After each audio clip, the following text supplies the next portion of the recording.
Yan, para malinis na malinis. Kapag punas-punas lang kasi guys,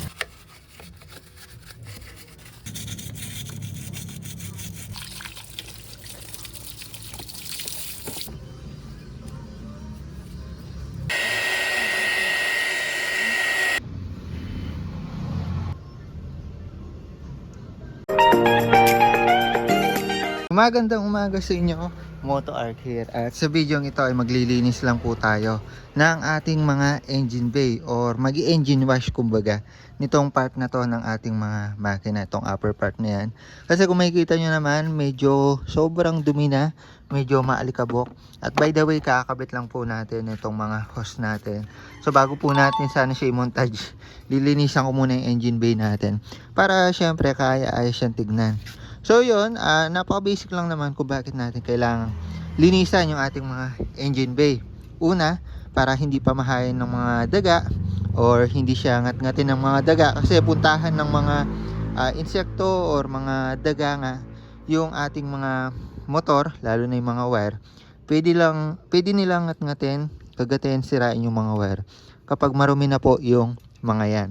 So yun yung pinakaunang purpose natin doon. Pangalawa, syempre malinis tignan yung ating mga motor.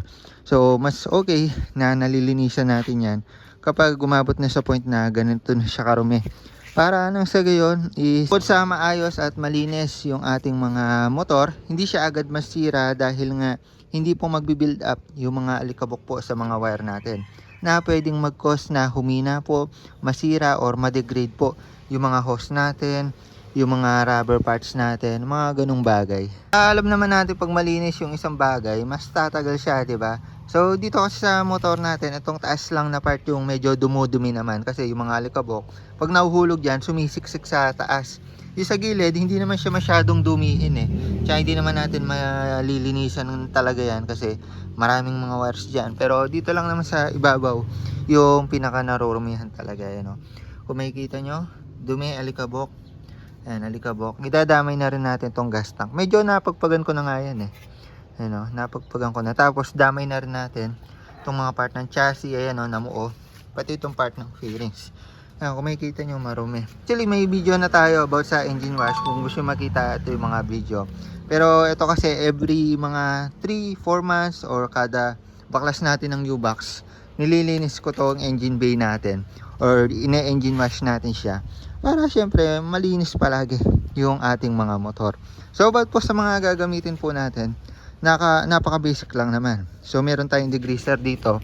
Pwede rin naman yung Joy, sabon, shampoo, yung hindi masyadong matapang para hindi po masira yung mga hose po natin, wire, at saka mga lawang yung alloy po natin. Degreaser, okay po ito, pantanggal ng mga grasa, oil po dyan na build up, matatanggal po nitong degreaser. Ito kasi ginagamit ko rin sa mga crankcase po natin kahit saan. So sa mga bakal-bakal, okay ito, degreaser RAC. Lalagay ko yung link sa description kung bet nyo yung ganito. Po syempre dahil engine wash tayo, minsan hindi natin maabot yung masikip na parts. Meron tayong mga brush. Ayan, conventional brush lang, mas okay pa sa akin to. Tapos toothbrush, mga foam, ayun, yung mga basic methods lang ng paglilinis. So yung dapat lang natin consider dito is yung mga wire po natin. Kasi may mga sensor tayo dito na hindi natin masabi pero naka-open lang ng konti. Tulad na lang nito sensor natin dito. Ayan, natipan ko na yan. Pero yung stock natin may tip naman talaga. Pero kung wala na yung tip, tipan ninyo. Ayan o. Sensor dito. Tinipan ko lang yung dulong part. Tapos yung dito, ayan, dati pa nakatip yan. Ito, tipan na lang natin. Tapos air screw, tipan natin para walang mga pasok na tubig. Tapos, ayan, ito nakatip naman. Ito, tipan natin ng konti. So, yun, para bago natin siyang basain, is hindi dumalo yung tubig papunta sa mga electrical parts at maging cause na ma-short circuit yung mga parts ng motor natin at masira po yung ating mga motor. So ayan, natipan na po natin mga parts natin, fuel sensor, yung dito, yung air screw. Ayan, so save na natin yung bugahan. So yung gagamitin ko lang dito guys is hose. So kapag pressure washer kasi, pwedeng masira yung mga parts natin, pwedeng mabaklas, lalo na't alam natin malakas yung pressure washer. So ako, okay lang ako sa hose or pwedeng tabu-tabu lang. So yan, pwede na natin basain yan yung ating buong engine bay.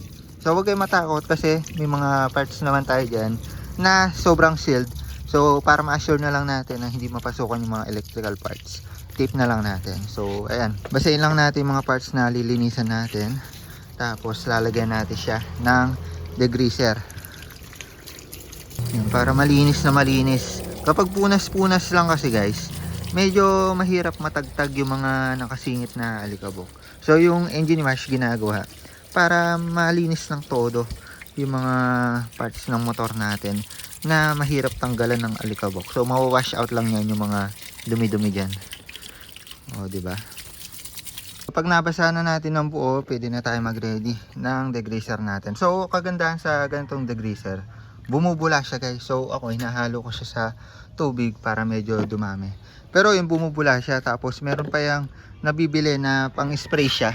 So ito kasi nabili ko is nakabote siya na ganito. Pero yun, kung gusto nyo pang spray, mas mura yun, tsaka mas maliit. Lagay ko na yung link sa description. So tignan nyo kung paano siya bumula kapag in-apply natin. Ayan, kung makikita nyo, para siyang sabon, pero hindi siya yung parang panlaba. Ano siya talaga, pantanggal ng mga grasa-grasa, oil, engine degreaser nga kumbaga. So yan, linisin lang natin yung buong parts ng motor natin.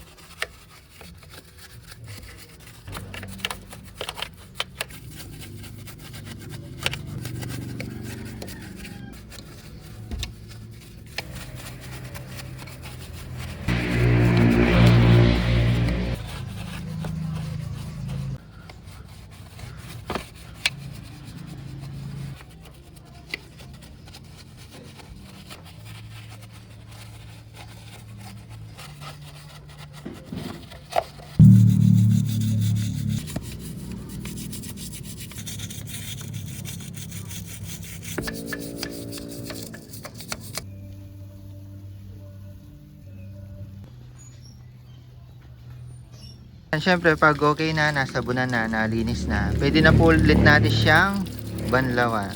So banlawan lang natin lahat ng parts na sinabon natin para malinis.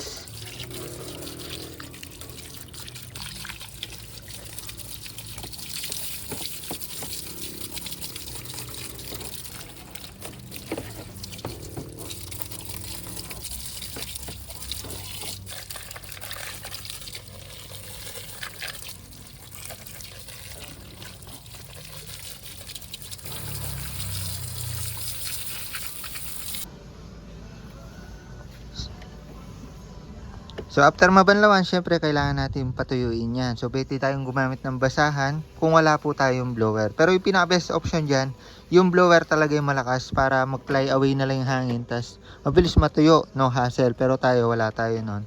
If ever, pwede naman kayo gumamit ng hair dryer or heat gun. Pero take note lang, is maging cautious po kayo sa paggamit nito kasi pwede masira yung mga wiring. Kung gagamit po kayo ng hair dryer or heat gun, medyo ilayo nyo. Ito kasi pang init talaga to actually. Pero yun, wala tayong choice, wala tayong blower. Ito na muna yung gagamitin natin. So, punasan muna natin tapos heat gun natin ng malayo. So, hindi natin ilalapit. Pero yun, actually, kahit hindi nyo na i-heat gun, kahit punas-punas lang, matutuyo din naman yan. Pero mas okay kasi matuyo agad para yung mga tubig hindi mag-penetrate sa mga wire po natin. Hindi siya mag-short circuit, ganun.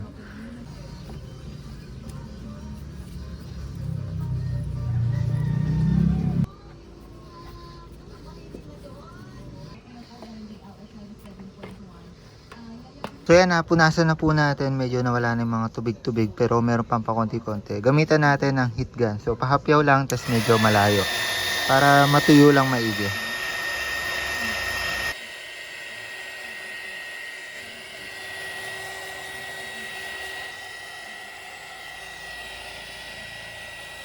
So yun, medyo natuyo na. Yung medyo kailangan lang naman natin patuyuin dito yung mga wire, yung mga socket, mga sensor. Pero kapag heat gun nga, huwag nyo masyado ilapitan kasi lulutong yung mga wire nyo, pwede masira. So saktong matutuyo lang or pwede bilad na lang natin sa araw para mas safe. So yan, medyo tuyo na. Bigyan ko lang kayo ng konting montage.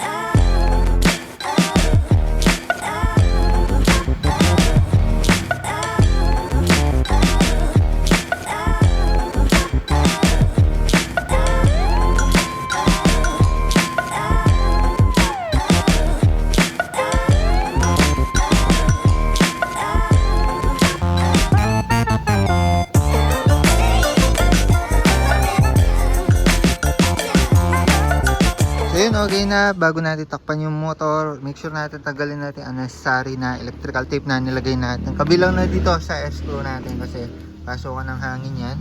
And tapos iba pa, yung mga hindi na natin dapat tanggalin, huwag na natin tanggalin yan. Nakasil na yung iba para hindi na rin mabasa. So syempre, for peace of mind, check natin kung nagkaroon ng check engine or gumagana pa yung motor natin. Baka kasi di na gumagana eh. Oh, nawala. Check natin kung gagana, andar. Yun, all goods, gumana, di ba? So yun lang muna para sa video na ito. The more click, the more you know, engine wash ng ating mga makina. You know, kintab linis, di ba? Bye-bye.